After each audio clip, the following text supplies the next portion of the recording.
നമസ്കാരം. Evening business ന്യൂസിലേക്ക് സ്വാഗതം. ആദ്യം നോക്കാം പ്രധാന വാർത്തകൾ. ദീപാവലിയോടെ GST നിരക്കുകൾ കുറയും. തിരഞ്ഞെടുത്ത ഉൽപ്പന്നങ്ങൾക്ക് 2 സ്ലാബുകളുള്ള നിരക്ക് ഘടന.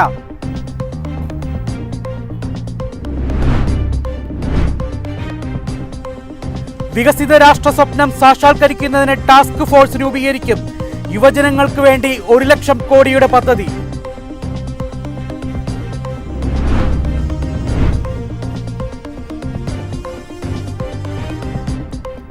കപ്പൽ നിർമ്മാണത്തിന് 70,000 കോടിയുടെ സമുദ്ര വികസന ഫണ്ട് പ്രഖ്യാപിച്ചു.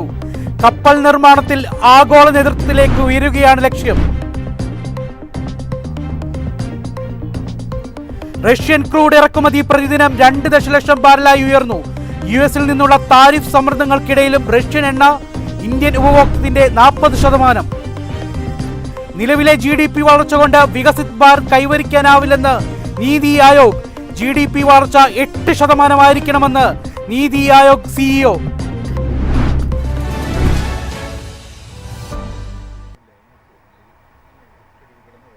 വാർത്തകൾ വിശദമായി. ദീപാവലിയോടെ GST നിരക്കുകൾ കുറയും. തിരഞ്ഞെടുത്ത ഉൽപ്പന്നങ്ങൾക്ക് 2 സ്ലാബുകളുള്ള നിരക്ക് ഘടന. സാധാരണക്കാർക്ക് നികുതി ഇളവിന്റെ പ്രയോജനം ലഭിക്കും. നികുതി ഭാരം ഗണ്യമായി കുറയ്ക്കുകയും ചെറുകിട വ്യവസായങ്ങൾക്ക് ഗുണം ചെയ്യുകയും ചെയ്യുന്ന GST പരിഷ്കാരങ്ങൾ ദീപാവലിയോടെ നടപ്പിലാക്കുമെന്ന് പ്രധാനമന്ത്രി നരേന്ദ്രമോദി പറഞ്ഞു. ഇത് സാധാരണക്കാർക്ക് ഗണ്യമായ നികുതി ഇളവ് നൽകും. തെരഞ്ഞെടുത്ത ഉൽപ്പന്നങ്ങൾക്ക് 2 സ്ലാബുകളുള്ള GST നിരക്ക് ഘടനയും പ്രത്യേക നിരക്കുകളും ധനകാര്യ മന്ത്രാലയം നിർദ്ദേശിച്ചു. പരോക്ഷ നികുതി വ്യവസ്ഥ 8 വർഷം പൂർത്തിയാക്കിയതിനാൽ GSTയിൽ പരിഷ്കാരങ്ങൾ നടപ്പിലാക്കേണ്ട സമയം അതിക്രമിച്ചിരിക്കുന്നുവെന്ന് 79ാം സ്വാതന്ത്ര്യദിനത്തിൽ രാജ്യത്തെ അഭിസംബോധന ചെയ്തുകൊണ്ട് മോദി പറഞ്ഞു. നിരവധി നികുതികളും പ്രാദേശിക നികുതികളും സംയോജിപ്പിച്ച GST 2017 ജൂലൈ 1 നിലവിൽ വന്നത്. ഞങ്ങൾ സംസ്ഥാനങ്ങളുമായി ചർച്ച നടത്തി. ദീപാവലിയോടെ അടുത്ത തലമുറ GST പരിഷ്കാരങ്ങൾ നടപ്പിലാക്കും. ഇത് പൗരന്മാർക്കുള്ള ദീപാവലി സമ്മാനമായിരിക്കും. സാധാരണക്കാരുടെ നികുതിയിൽ കുറവ് വരും. നമ്മുടെ SMEകൾക്ക് വലിയ തോതിൽ നേട്ടമുണ്ടാകും. ദൈനംദിന ഉപയോഗ വസ്തുക്കൾക്ക് വില കുറയും. ഇത് നമ്മുടെ സമ്പദ് വ്യവസ്ഥയെ ശക്തിപ്പെടുത്തും. ചെങ്കോട്ടയിൽ നടത്തിയ പ്രസംഗത്തിൽ മോദി പറഞ്ഞു. സംസ്ഥാന ധനമന്ത്രിമാർ ഉൾപ്പെടുന്ന ഒരു സംഘം മന്ത്രിമാർ GSTയിലെ നിരക്ക് യുക്തിസഹമാക്കൽ, സ്ലാബുകൾ വെട്ടിക്കുറയ്ക്കൽ എന്നിവയെക്കുറിച്ച് ചർച്ച ചെയ്തു വരികയാണ്. News desk MyFin TV. വികസിത രാഷ്ട്ര സ്വപ്നം സാക്ഷാത്കരിക്കുന്നതിന് സർക്കാർ ടാസ്ക് ഫോഴ്സ് രൂപീകരിക്കുമെന്ന് പ്രധാനമന്ത്രി. രാജ്യത്തെ യുവജനങ്ങൾക്ക് വേണ്ടി 1 ലക്ഷം കോടിയുടെ പദ്ധതി. 3.5 കോടി യുവജനങ്ങൾക്ക് പദ്ധതിയുടെ ഗുണം ലഭിക്കും. 2047ഓടെ വികസിത് ഭാരത് യാഥാർത്ഥ്യമാക്കുന്നതിനാണ് ടാസ്ക് ഫോഴ്സ് രൂപീകരിക്കുന്നത്. അടുത്ത തലമുറ പരിഷ്കാരങ്ങൾ നിർദ്ദേശിക്കുന്നതിനായി ഒരു ടാസ്ക് ഫോഴ്സ് രൂപീകരിക്കണമെന്ന് പ്രധാനമന്ത്രി നരേന്ദ്രമോദി സ്വാതന്ത്ര്യദിനത്തോടനുബന്ധിച്ചാണ് പ്രഖ്യാപിച്ചത്. അടുത്ത തലമുറ പരിഷ്കാരങ്ങൾക്കായി ഒരു ടാസ്ക് ഫോഴ്സ് രൂപീകരിക്കാൻ ഞങ്ങൾ തീരുമാനിച്ചു. നിലവിലുള്ള നിയമങ്ങളെ 21ാം നൂറ്റാണ്ടിന്റെ ആവശ്യങ്ങളുമായി പൊരുത്തപ്പെടുത്തുന്നതിനും 2047ഓടെ വികസിത് ഭാരത് ആകുന്നതിന് രാജ്യത്തെ സജ്ജമാക്കുന്നതിനും ഈ സേന ഒരു നിശ്ചിത സമയപരിധിക്കുള്ളിൽ പ്രവർത്തിക്കും. 79ാം സ്വാതന്ത്ര്യദിനത്തിൽ രാജ്യത്തെ അഭിസംബോധന ചെയ്തുകൊണ്ട് അദ്ദേഹം പറഞ്ഞു, വികസിത് ഭാരതത്തിന്റെ ദർശനം നിറവേറ്റുന്നതിനായി ഇന്ത്യ എല്ലാ മേഖലകളിലും ഒരു ആധുനിക ആവാസ വ്യവസ്ഥ കെട്ടിപ്പടുക്കുകയാണെന്നും അത് രാഷ്ട്രത്തെ സ്വയം പര്യാപ്തമാക്കുകയാണെന്നും അദ്ദേഹം പറഞ്ഞു. നേരിട്ടുള്ള വിദേശ നിക്ഷേപം, കാലഹരണപ്പെട്ട നിയമങ്ങൾ അവസാനിപ്പിക്കൽ, നിയമങ്ങൾ ലളിതമാക്കൽ തുടങ്ങിയ മേഖലകളിൽ സർക്കാർ ഇതിനകം നിരവധി പരിഷ്കരണ നടപടികൾ സ്വീകരിച്ചിട്ടുണ്ടെന്ന് മോദി പറഞ്ഞു. രാജ്യത്തെ ആദായ നികുതി നിയമങ്ങളിലും സർക്കാർ പരിഷ്കാരങ്ങൾ കൊണ്ടുവന്നിട്ടുണ്ട്. ചെറിയ കുറ്റകൃത്യങ്ങൾ കുറ്റകരമല്ലാതാക്കുന്നതിനുള്ള ബിൽ അടുത്ത ആഴ്ച പാർലമെന്റിൽ അവതരിപ്പിക്കും. നമ്മൾ കൂടുതൽ പരിഷ്കാരങ്ങൾ വരുത്തേണ്ടതുണ്ട്, മോദി പറഞ്ഞു. News desk MyFin TV. കപ്പൽ നിർമ്മാണത്തിന് 70,000 കോടിയുടെ സമുദ്ര വികസന ഫണ്ട് പ്രഖ്യാപിച്ചു. കപ്പൽ നിർമ്മാണത്തിൽ ആഗോള നേതൃത്വത്തിലേക്ക് ഉയരുകയാണ് ലക്ഷ്യം. കപ്പൽ നിർമ്മാണം, അറ്റകുറ്റപ്പണി, തുറമുഖ അടിസ്ഥാന സൗകര്യ വികസനം എന്നിവയ്ക്കായി കേന്ദ്രം സമുദ്ര വികസന ഫണ്ട് 70,000 കോടി രൂപയായി ഉയർത്തി. നിർദ്ദേശം മന്ത്രിസഭയുടെ അംഗീകാരത്തിനായി സമർപ്പിച്ചു. ഫെബ്രുവരി ബജറ്റിൽ പ്രഖ്യാപിച്ച വിഹിതത്തിന്റെ 2.8 മടങ്ങാണ് നിർദ്ദിഷ്ട മാരിടൈം ഡെവലപ്മെന്റ് ഫണ്ട് കേന്ദ്രം വർദ്ധിപ്പിച്ചിരിക്കുന്നത്. ധനകാര്യ മന്ത്രാലയത്തിന്റെ എക്സ്പെൻഡിഷൻ സെക്രട്ടറി അധ്യക്ഷനായ എക്സ്പെൻഡിഷൻ ഫിനാൻസ് കമ്മിറ്റിയിൽ നിന്ന് നിർദ്ദേശത്തിന് ക്ലിയറൻസ് ലഭിച്ചിട്ടുണ്ട്. മന്ത്രിസഭയുടെ അംഗീകാരം ഉടൻ പ്രതീക്ഷിക്കുന്നു. സമുദ്രമേഖലയിലുടനീളം ദീർഘകാല ഫണ്ട് നൽകുമെന്ന് ധനമന്ത്രി നിർമ്മല സീതാരാമൻ പറഞ്ഞു. 2030 ആകുമ്പോഴേക്കും ഇത് 1.3 മുതൽ 1.5 ട്രില്യൺ നിക്ഷേപം സൃഷ്ടിക്കുകയും 1.1 ദശലക്ഷം തൊഴിലവസരങ്ങൾ സൃഷ്ടിക്കുകയും ചെയ്യുമെന്ന് പ്രതീക്ഷിക്കുന്നു. 2047 ആകുമ്പോഴേക്കും ഈ മേഖലയിൽ വൻതോതിലുള്ള നിക്ഷേപം ആവശ്യമാണ്. ഈ ഘട്ടത്തിൽ ഇന്ത്യയുടെ സമുദ്രമേഖലയിലെ നിക്ഷേപ ആവശ്യകത $885 ബില്യൺ 940 ബില്യൺ ഇടയിലായിരിക്കുമെന്ന് സർക്കാർ കണക്കാക്കുന്നു. 2030 ആകുമ്പോഴേക്കും കപ്പൽ നിർമ്മാണത്തിൽ ആഗോള റാങ്കിങ്ങിൽ ആദ്യ 10 ഇടം നേടാനും 2047 ആകുമ്പോഴേക്കും ആദ്യ 5 സ്ഥാനങ്ങളിൽ എത്താനുമാണ് ഇന്ത്യ ലക്ഷ്യമിടുന്നത്. ദക്ഷിണ കൊറിയ, ജപ്പാൻ, ചൈന എന്നിവയുമായി മത്സരിച്ചാണ് ഇന്ത്യ ഈ ലക്ഷ്യം കൈവരിച്ചിരിക്കുന്നത്. ദക്ഷിണ കൊറിയ, ജപ്പാൻ, ചൈന എന്നിവ അടുത്തിടെ $16 ബില്യൺ സർക്കാർ ഉടമസ്ഥതയിലുള്ള 2 കപ്പൽശാലകളുടെ ലൈനം പൂർത്തിയാക്കിയിരുന്നു. News desk MyFin TV. നിലവിലെ GDP വളർച്ച കൊണ്ട് വികസിത് ഭാരത് കൈവരിക്കാനാവില്ലെന്ന് നീതി ആയോഗ്. വികസിത സമ്പദ് വ്യവസ്ഥയായി മാറണമെങ്കിൽ GDP വളർച്ച 8% നീതി ആയോഗ് CEO. ഇന്ത്യയുടെ GDP വളർച്ച അടുത്തിടെ കുറഞ്ഞു. 2024-25 6.5% GDP വളർച്ച രേഖപ്പെടുത്തിയത്. 2047 വികസിത സമ്പദ് വ്യവസ്ഥയായി മാറുക എന്ന ലക്ഷ്യം കൈവരിക്കണമെങ്കിൽ ഇന്ത്യയുടെ വാർഷിക GDP വളർച്ച 6.5% 8% നീതി ആയോഗ് CEO BVR സുബ്രഹ്മണ്യം പറഞ്ഞു.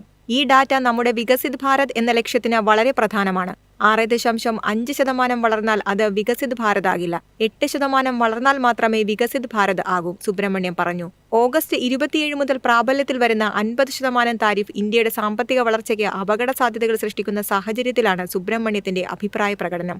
50% താരിഫിൽ നിന്ന് ഇന്ത്യയുടെ 2025-26 GDP വളർച്ചയിൽ ഏകദേശം 50 ബേസിസ് പോയിന്റുകളുടെ പ്രത്യാഘാതമുണ്ടാകുമെന്ന് സാമ്പത്തിക വിദഗ്ധർ പ്രവചിച്ചിട്ടുണ്ട്. എങ്കിലും S&P ഗ്ലോബൽ റേറ്റിംഗുകൾ ഇന്ത്യയുടെ റേറ്റിംഗ് ഉയർത്തിയത് പ്രതീക്ഷ നൽകുന്ന ഘടകമാണ്. News desk MyFin TV. Kerala വാർത്തകൾ. രാജ്യത്തെ ആദ്യ വെഡ്ഡിംഗ് ആൻഡ് മൈസ് ഉച്ചകോടിക്ക് കൊച്ചിയിൽ തുടക്കമായി. ബോൾഗാട്ടി ഗ്രാൻഡ് ഹയാത്ത് കൺവെൻഷൻ സെന്ററിൽ നടന്ന കോൺക്ലേവ് ടൂറിസം പൊതുമരാമത്ത് മന്ത്രി P. മുഹമ്മദ് റിയാസ് ഉദ്ഘാടനം ചെയ്തു. Joined by 100+ business partners from across and 500+ participants. Kerala travel mart സൊസൈറ്റിയുടെ നേതൃത്വത്തിൽ സംസ്ഥാന ടൂറിസം വകുപ്പിന്റെ സഹകരണത്തോടെയാണ് ഉച്ചകോടി ആരംഭിച്ചത്. ഈ രംഗത്തെ സാധ്യതകൾ പൂർണ്ണമായി ഉപയോഗിക്കുകയും രാജ്യത്തെ വെഡ്ഡിംഗ് മൈസ് ടൂറിസം ഹബ്ബാക്കി കേരളത്തെ മാറ്റുകയുമാണ് കോൺക്ലേവിന്റെ ലക്ഷ്യം. രാജ്യത്തെ വെഡ്ഡിംഗ് മൈസ് ടൂറിസം മേഖലയ്ക്ക് മാതൃക കാട്ടാൻ കേരളത്തിന് സാധിക്കുമെന്ന് ഉച്ചകോടി ഉദ്ഘാടനം ചെയ്തുകൊണ്ട് ടൂറിസം പൊതുമരാമത്ത് മന്ത്രി P. മുഹമ്മദ് റിയാസ് പറഞ്ഞു. Kerala has always been celebrated as God's own country, but today I wish to highlight another shining facet of our charm. Kerala is India's most enchanting destination for wedding and MICE events. Our state offers an unmatched combination of natural beauty, cultural richness and professional infrastructure, making it a place where dreams are not just celebrated. രാജ്യത്തിനകത്തും പുറത്തുനിന്നുമായി 675-ലേറെ പ്രതിനിധികൾ പരിപാടിയിൽ പങ്കെടുക്കുന്നുണ്ട്. KTDC, Kerala tourism, കേന്ദ്ര tourism മന്ത്രാലയം എന്നിവയുടെ സ്റ്റാളുകൾക്ക് പുറമെ 75 പ്രദർശന സ്റ്റാളുകൾ ഒരുക്കിയിട്ടുണ്ട്. രാവിലെ 9:30 മുതൽ വൈകിട്ട് 5:30 വരെയുള്ള വാണിജ്യ കൂടിക്കാഴ്ചകൾക്ക് പുറമെ ഈ രംഗത്തെ അന്താരാഷ്ട്ര വിദഗ്ധർ പങ്കെടുക്കുന്ന സെമിനാറുകളും നടക്കും. News bureau, Kochi. കേരളത്തിന്റെ പ്രകൃതി സൗന്ദര്യവും ആഡംബര സംവിധാനങ്ങളും ടൂറിസം മേഖലയിൽ കൂടുതൽ പ്രയോജനപ്പെടുത്താൻ ശ്രമിക്കുകയാണെന്ന് വ്യവസായ മന്ത്രി P. രാജീവ്. സംസ്ഥാനത്തിന്റെ സാമ്പത്തിക സ്ഥിതി മെച്ചപ്പെടുത്താൻ ഇത് സഹായിക്കുമെന്നും അദ്ദേഹം മൈഫിൻ TVയോട് പറഞ്ഞു.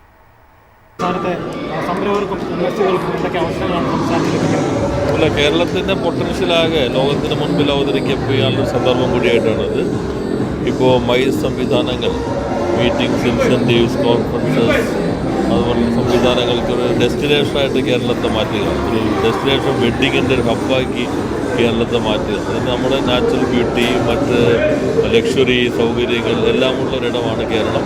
അപ്പോൾ അതിൻ്റെ നല്ലൊരു സന്ദർഭമായിട്ട് ഈ കോൺക്ലേവ് മാറുമെന്നാണ് ഞാൻ പ്രതീക്ഷിക്കുന്നത്. സ്വാഭാവികമായിട്ടും ഇത്തരം സംരംഭങ്ങൾ ശക്തിപ്പെടുമ്പോൾ റവന്യൂവും എക്കണോമിയും വർദ്ധിക്കുമല്ലോ. അതൊരു സ്വാഭാവിക പ്രക്രിയയാണ്. കൂടുതൽ തൊഴിലവസരം ഉണ്ടാകും, സംസ്ഥാനത്തിൻ്റെ വരുമാനം വർദ്ധിക്കും, അതുവഴി കൂടുതലായിട്ട് ഇൻവെസ്റ്റ്മെൻറ്റ് സാധ്യതകളും കേരളത്തിലുണ്ടാകും.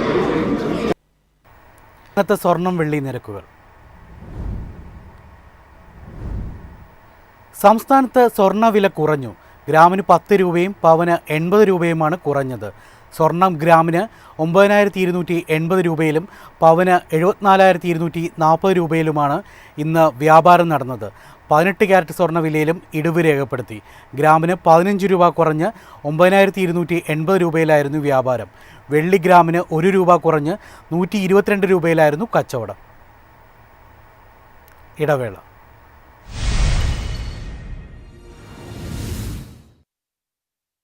ഇതോടെ ഈവനിംഗ് ന്യൂസ് സമാപിക്കുന്നു.